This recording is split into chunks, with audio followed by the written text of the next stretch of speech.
Warning, this program may contain visuals that might offend sensitive viewers. Parental guidance is advised.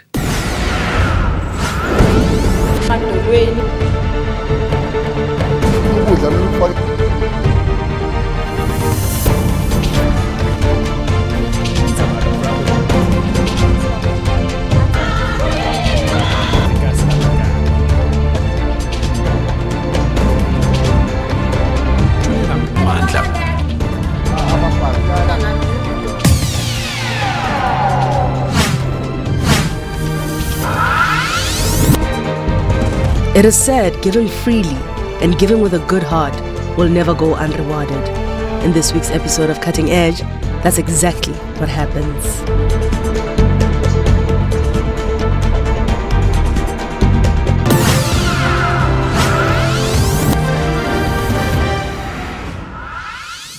Inzima nje kakhulu impilo. Ampa bakabadla batsungithusa. Wathi uzongilethela igrocery Christmas. Kodwa zangaletha. Avila siphokomba ubayemo ushabe bathu batla ujampisa. It will chair like last year, maybe 3 months after 3 months iphukile. Yabo la ngihlala khona. Kuyafanele ukuthi ngihlala ngaphandle. Ayikho into esiphilelayo eSouth Africa, especially thina abantu aba disabled ngathi sikhohlekiwe la item. Akekho nendaba nathi.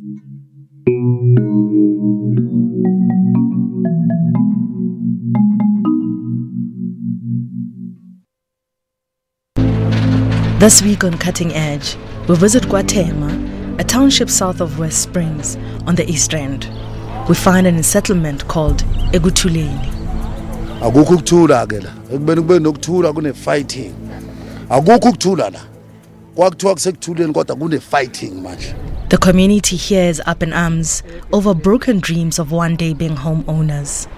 The people of Ekuthuleni used to live in a hostel, and they say they took it upon themselves to approach government in 1995 to have RDP houses built for them. They set up a committee to spearhead this people housing project, meaning the people were going to build the houses themselves. Sikhushwe lapha besiphanga phakathi size kule ndawo nje. Sakhishwa kuqala imikhukho oqala yakhishwa ngo2000. 2006 kwakhishwa thina. Kwathi sohlala 3 months lapha sokwakhela izindlu. This whole area was a hostel, and it was demolished. People were asked to move to the outskirts so they could develop and build RDP houses. However, this did not go according to plan. Zakhiwe izindlu asafakwa kulozo zindlu kwathatha abanye abantu bangeniswa kuzo zindlu.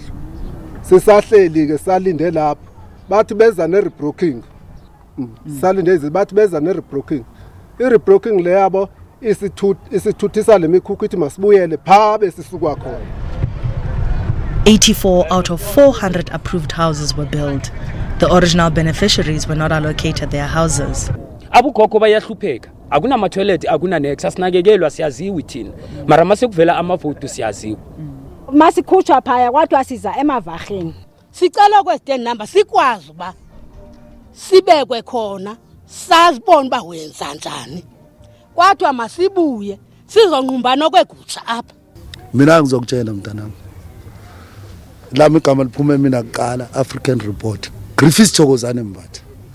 Kwathiwa mina. Angangayiprove futhi leyo nto. Ngaya eCenter. Iminyango lapha namanje noma ngaya nawe eCenter. Ufike ucheck lapho uzomthola Griffiths Thokozane Mbatha. Nginabantwana manje. Sekunabazukulu. Hayi abantwana abazukulu. Kuyadliwa la. Wonke umuntu afuna ukudla, udla la ekuthuleni. Wonke umuntu afuna ukudla, udla abantu izikhwama zigcwele ikuthuleni. In this heartbreaking situation in Ekuthuleni, we come across a bubbly, beautiful soul. Unomgqibelo Shabalala suffered a stroke in her teens, leaving her wheelchair-bound. She has been living in this informal settlement for over 10 years now. Inzima kakhulu ngoba hlala emkhukhwini awuna toilet akho manzi kuyanethela hlala nabantwana inzima nje kakhulu impilo ayikho nje right uhleli nabantu kunzima nje kakhulu ngoba iwheelchair like last year maybe 3 months after 3 months iphukile because mawuthi uyaphuma gibela phezulu kwesitina and then yagobeka ivili kusasa makumele uye toilet mangekho umuntu kumele ungaye toilet mele bahlale bakhona every day endlini. The toilet she is referring to is the blue container behind her, and it is far from user-friendly. Well, for me, no. Like, no, vele ayisebenzi vele because incane. And i-wheelchair yami plus size. And angikwazi ukuthi ngiphakame. Ngiziphakamele mina self ukuze ngene khona. So kufanele ngiuse ibhakede obvious. But kumele kuhlale kube khona omunye umuntu ozolithatha ayochitha. For this 38-year-old woman, her basic human right to privacy is far from reality. Like impilo yami yonke vele. Because ngoba bekuyitoilet yomgodi. Njengoba sebafaka lawo. Maybe 3 months or 4 months ago bawafakile lawo. Besebenzisa itoilet yomgodi. Gibi's hard living conditions shorten the lifespan of her only mode of movement, her wheelchair. Like yami ihlala imosheka because ngoba ngimele mangiphuma la endlini ngiphuma kanzima. Umnyango omncane. Mangiphuma nje la ejardini ngithi ngeclinic okanye ngesontweni. Iyaphuka la ngoba kukho straight. Indlela inamatshe imagudlugudlu ku wrong nje. Akusindawo engahlala umuntu one wheelchair. Many of us are guilty of taking our ability to move around for granted. So kahle kahle lana awukwazi nje ukuthi awuthi ngiyovakashela umakhelwane ngepositive. Cha. Awuphumi la ngizophuma kanjani? Ngizophuma kanjani each and every time mangimele ngiphume mele ngibe khona umunye umuntu oseceleni ozongikhapha. Angikwazi ukuziphumela nje ngithi ngiyaphuma manje ngithathe walk ngizophuma kanjani? Ngoba every time mangiphuma noma ngiyaphi mele kube khona umunye umuntu eseside. Her own home has now imprisoned her. Endlini kuncane angikhona ukufaka ama feet rest because i-wheelchair mawufaka ama feet rest ifuna ispace esivulelekile. So kuncane endlini mawujika kaso uchayisa ngapha. Uchayisa umbhedo mawujika ngapha uyachayisa futhi. So kuncane ayikho nje into right. Kuncane kakhulu mawenza kaso like ayiphathi kahle. While you and I enjoy the fruits of our freedom, Uqibi has very little hope of ever getting out of this hopeless situation. Yeah, like ithemba. Ngoba because bayathembisa bangaphindi babuye. Abanenhlanhla kuphela abanakekelwayo. Cha, mina kwelami side cha. Angilibona iqiniso. Siyavota, siyabavotela, sibabeke ezikhundleni mara amapasi angcolile ngakunikela mulibone lingcolile ligcwele itempu every year ngiyavota. Ngenza yonke into ngiyavota, masivota ngiyavota every day but for me nje cha. She too has dreams of comfort though. She has a request to the powers that be. Ngicela nje angakheli ngihlale nabantwana ngibe safe la ngizofila khona comfortable ngifile safe ngihlale kahle nje endaweni eright environment eright eclean eright ngikhululeke ngazi ukuthi nami ngine privacy because anginayo privacy.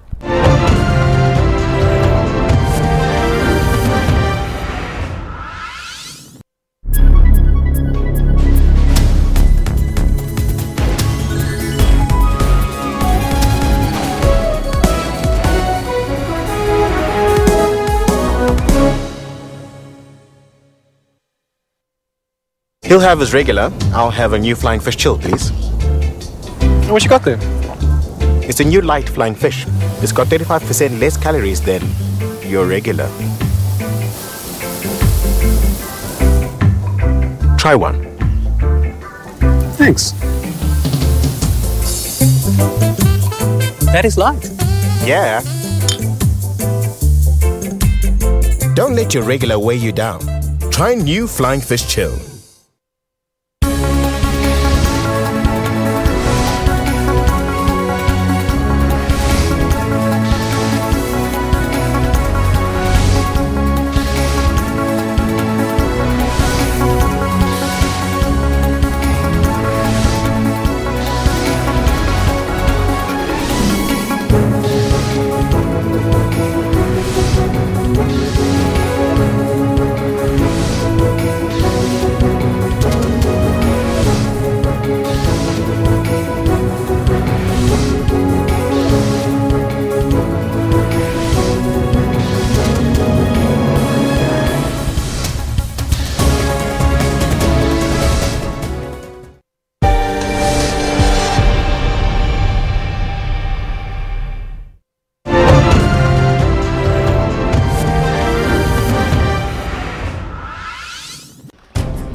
While in production eGauteng, a good Samaritan got wind of Usisgqibi's plight.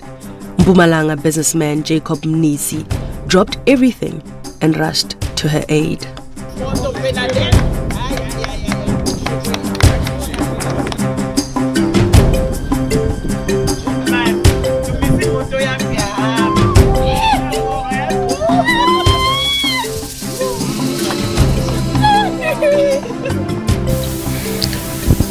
The reason why I'm donating is because of my background, and also our government cannot do alone. They need private sector to assist because there are quite a lot of people that have got very serious challenges. Like this one here, she can't do nothing, but at least she can use the hand to do something for herself, of which we still need to look at it to assist her, so that we can assist. But we will be engaging with the mayor. Maybe he can donate one stand and we can build a house and make sure that toilet equipment and also material to start up something to make a living out of it. As Cutting Edge, we will follow up to see if the mayor of Ekurhuleni, Mr. Mzwandile Masina, engages with J for Joy Foundation. Mr. Mnisi donated an electronic wheelchair to Usisgqibi to help her get around. He says he was touched by her story. It pains me really, because even our economy in South Africa is not so stable. But as a business person, and also I'm a socialist person, I worry too much. I'm on a campaign to help such people in South Africa, not only here, and also to encourage other business people not to fold their hands when they see something like this happens.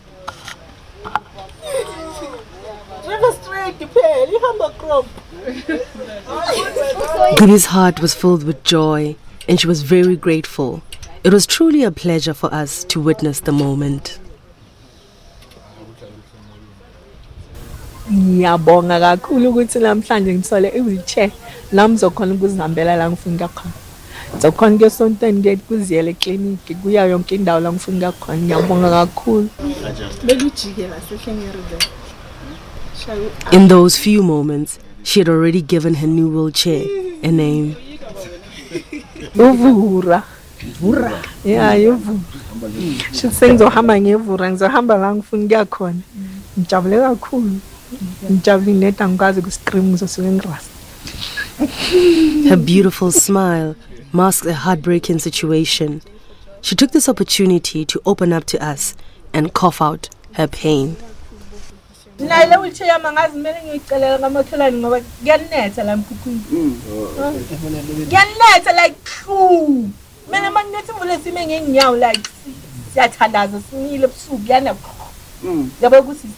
no life.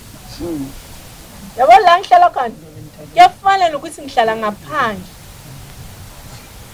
Abantwana bayakhwehlela bonomoya kuyavunduza idust, everything called dust. Kuyafana nokuthi uhleli ngaphandle. There's no use yokuthi uhlale endlini. So ngifuna ukubuza kahle uhulumeni wami ngimvotelayo ukuthi like yilento engiyivotelayo i-democracy yami le yokuthi ngiphile kabuhlungu so. Gqibi, in her state, is taking care of 3 of her late sister's children on her disability grant. Ngikhohlela ukuzithengela islippers, mele bagqoke, mele badle, mele bakhere, mele baye esikolweni, umunye ufunda ecreche, umunye ufunda esikolweni grade R, omunye use primary kwenye indawo. Magnet mele ngibagibeza itaxi ngizoyithatha phi imali. Kunini nga-apply i-foster care? Bathe ngihlale ngilinde ngihambe ngiyo-check eSprings.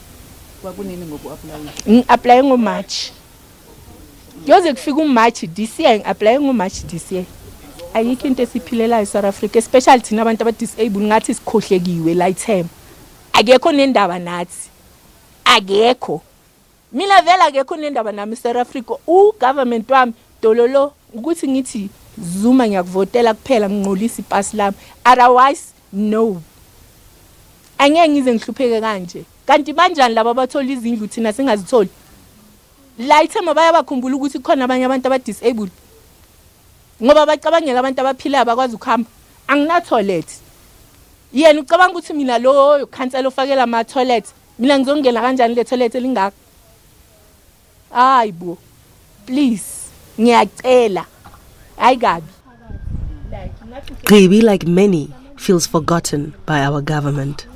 Lightem ukhohliwe because even ikhansela lethu lithi liyaza kuzo-2 today alinandaba nje nawe ukuthi unjani even ama-social worker wakhona ngihleli nentandane ekumele ngizondle because imali yegrant ayisebenzi uyapromise athi ngizokulethela ama-food parcel kodwa kuphi lapho unikeza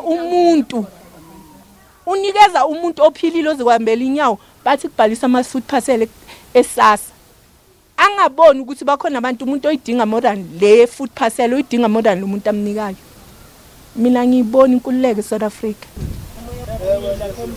Nga-applyela i-scholarship 3 years manje soloko bathi ngiku-waiting list 3 years nga-applyela i-scholarship bathi sise-Dagfontein eVlakfontein ngazi wathi ePretoria lo bhuti lo ngangi-applyela kuyi last center eclinic.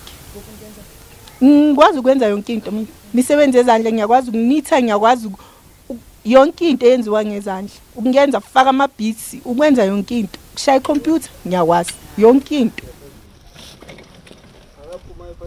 ukube bebangekho abobhuti bengizohlala uzuphele lo nyaka ngale wheelchair ephukile ngingakwazi kuya ndawo angikhona ke clinic angikhona ke sontweni angikhona ukube zange nifike nina guys bengizohlala ngayiphukile soloko mangiye clinic bathi ama-wheelchair wekho kodwa yena ugovernment wathi usipha ama-wheelchair for free yena lo sinika ama-wheelchair angahamba ngesicathulo esi-1 for unyaka wonke 1 pay yesicathulo uyayibona le ndawo esihlala kuyo ngihlale ngimtshela everyday ukuthi mina angihlala endaweni like isikuntiri yes ungacomplain ukuthi ngihlala endlini enesikuntiri mangiphuma la i-wheelchair khona uhamba straight iyagobeka kusasa ivili kusasa ini iphukile because angihlala endaweni e-straight so please ngicela ugovernment angihawukele. We will, as Cutting Edge, engage with the ward councillor and the Department of Social Development on Gqibi's case. Even in her pain, though, Gqibi still manages to smile. Yeah, sengiyakhona nami le sihlale sizibonela mathi like but if I could have a house indlu just government angisize please angincede ngendlu because angikho safe la ngihlala khona. We'll be engaging the mayor through her assistant. If the mayor can provide a stand, we will be in a position to build a house where she can be able to lock herself in because here she's unsafe. Then this place here is even uneven to use that particular wheelchair that we've just bought for her.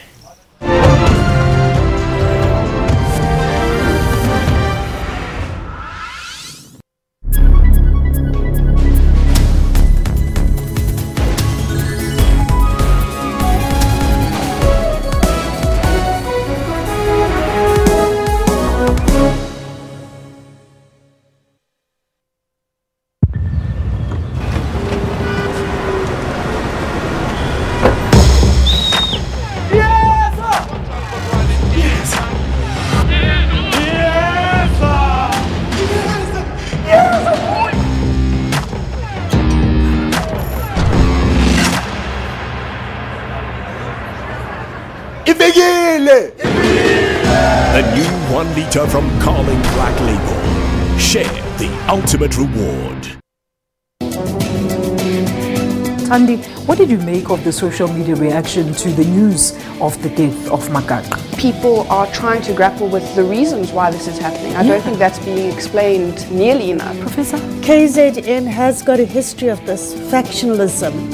Why are police not getting to the bottom of the scourge? It's a national disaster that we still are dealing with political killings. Professor Daniels, just who do you think is behind these killings then? Let me put you on the spot there. The problems in this country started when the Scorpions were disbanded. And is that what we're going to be seeing now, deaths? deaths, smear campaigns and stuff like that. It's got to stop. Stay tuned to Media Monitor and catch on analysts unpacking top stories every Sunday from 9 a.m.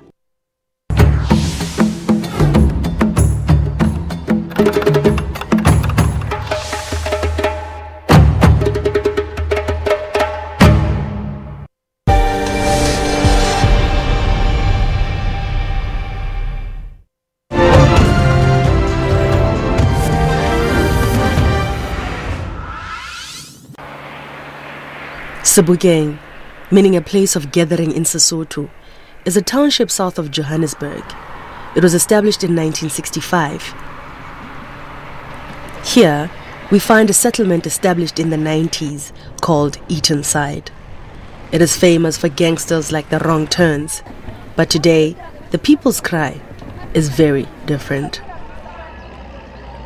Ngafika la ngo92 ngifikela area 1 ngase sporweni se station Eatonside kwathi uma ku allocatewa kuthiwa indawo esikuyo sicindezenene kakhulu fuze sivulelane ngoba sesizosikelwa indawo sizokwakhelwa kasi ya rona ga sotleya mesebetsi ya hlaya rona ha re tsebe hore ho sejetswa zwang mesebetsi ya tswa ya hlaya the next thing re thola hore hona le batho ba bang ba sebetsang Why we are zone 7 papa khona le clinic mo gago a di yo dipilisa ka man So are you to sika maximum site in la ka eh and then zone 7 ke e kankane hospital ne kankane o fitla yang ngwana papa go a fitla spoko mbao o ba ye mo shabe batho ba tla o jampisa so a go sna batho ba go jampisa o tla ye mo mono at least bana ba sekolo ba hlanka kwa ha ba tla ka mo ka pa ba ya sekolo and then zone 7 ko clinicing experience ya hao le yona le clinic eo e yang o ya go thabisa bomme ba kwa ba sile man ba sile bomme ne setse ke ba tsofetseng tjena ke tsa ba ipentšheleng ke Mr. Mnisi continued with his giving spirit. He donated another wheelchair to Ntate Mabe of Eatonside, who is a double amputee.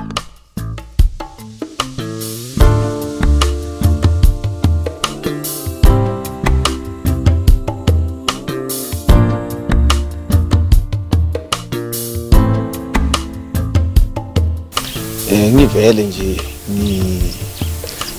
kule organization ngi-establishile i-J for Joy Foundation yizo injongo lezi sizifezayo ukufeza injongo zabantu laba abahluphekile laba abangakhona ukuzenzela lutho abadinga nje usizo oluncane ukuthi bakwazi ukuthi bayenze noma ngabe yini abafuna ukuyenza ukuze baqhube impilo njengawo wonke umuntu njengalo baba lo inyawo zakhe zikhathwe because of sugar and I'm sure he was not aware until baze bakhatha inyawo zakhe ubaba ukhuthele uyakwazi ukuzenzela so therefore uzokwazi ukuthi ngale wheelchair akwazi ukuthi azenzele ayena la afuna khona isikhathi afuna ngaso. True giving happens when one gives from the heart. Ngizwe ngijabule kakhulu futhi ngize ngiyeka nama-meeting abaluleke kakhulu mangenza into enjengalezi ngoba mangibona abantu bahluphekile inhliziyo ababuhlungu but nangiletha ismile empilo njengopatros ngizwe ngijabule kakhulu. Ngithabile mpema ngithabile wolo ubani ile kunandi yona inesefidile yona etsabisa buhlungu ngalokho engikwenzayo ukuthi ngikhuthaze wonke umuntu ukuthi asize umakhelwane asuze nalo ngakhona ukuthi ayisize yena ngoba nje uhulumeni wethu futhi nathi sibabaningi eSouth Africa abantu bazalana njalo nje every day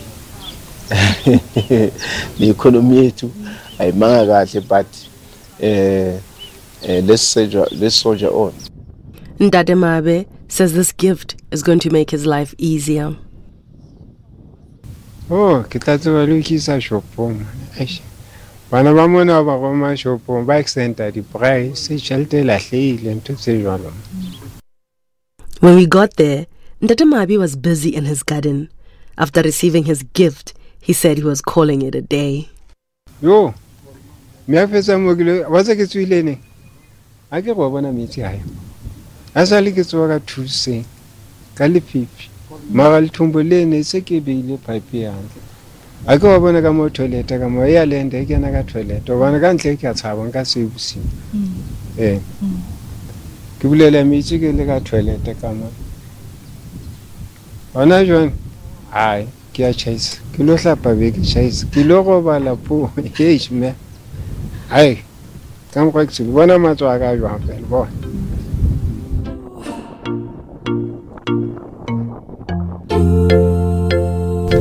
ane ke le bua ho le skampa ba na fela ba thusa le batho ba bang modimo ba fe matla